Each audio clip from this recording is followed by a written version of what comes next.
कोल्हापूर शहरात प्रशासनाच्या हलगर्जीपणामुळे एक हृदयद्रावक घटना घडली आहे।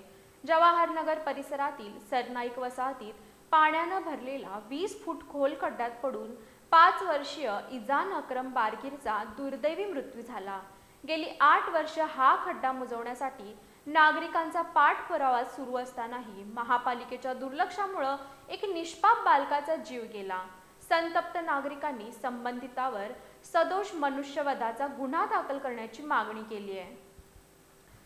जवाहरनगर इथल्या सरनाईक वसाहत 5वी गल्ली इथं राहणारा 5 वर्षीय इजान अक्रम बारगीर बुधवारी दुपारी घराबाहेर खेळण्यासाठी गेला।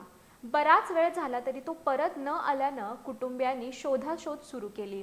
मस्जिदवरील CCTV फुटेज तपासण्यात आले। राजारामपुरी पोलिसात तक्रार दाखल करण्यात आली। फुटेजमध्ये इजान मस्जिद पुढे जाताना दिसतो, मात्र त्यानंतर तो कुठेही दिसत नाही। शोध मोहीम सुरू असताना जवळच असलेल्या खोल खड्ड्याकडे संशय व्यक्त करण्यात आला। खड्ड्यातील पाण्यावर साचलेले हिरवे शेवाळ दूर केला असता इजानचा मृतदेह पाण्यात तरंगताना आढळला। घटनास्थळी मोठी गर्दी झाली। पोलिसांनी मृतदेह बाहेर काढून CPR रुग्णालयात हलवला। शेंडा पार्क इथं उत्तरीय तपासणीनंतर मृतदेह रात्री उशिरा नातेवाईकांच्या ताब्यात देण्यात आला। कुटुंबियांचा आक्रोश हृदय पिळवटून टाकणारा होता। हा खड्डा सुमारे 260 स्क्वेअर फूट रुंद, 40 फूट लांब आणि 20 फूट खोल आहे। 7 ते 8 वर्षापूर्वी अपार्टमेंटसाठी हा खड्डा खोदण्यात आला होता, मात्र 40 फूट DP रोडचा वाद निर्माण झाल्यानं काम थांबवण्यात आलं आणि तेव्हापासून हा खड्डा तसाच उघडा आहे। गेल्या 8 वर्षापासून नागरिकांनी निवेदनं दिली, उपोषण केलं, पण महापालिका प्रशासनानं याची कोणतीही दखल घेतली नाही। या परिसरात उर्दू शाळा असून सुमारे 600 विद्यार्थी इथं शिक्षण घेतात, त्यामुळे आणखीन मोठी दुर्घटना होण्याची भीती व्यक्त केली जाते। आता तरी महापालिका प्रशासन जाग होणार का आणि या निष्काळजीपणाला जबाबदार कोण, असा संतप्त सवाल नागरिक करत आहेत। 20 वर्ष झाले तो खड्डा तसाच आहे। तिथं कुठल्याही प्रशासनानं लक्षसुद्धा दिलेलं नाही, काय नाही, बॅरिकेडसुद्धा नव्हतं याला।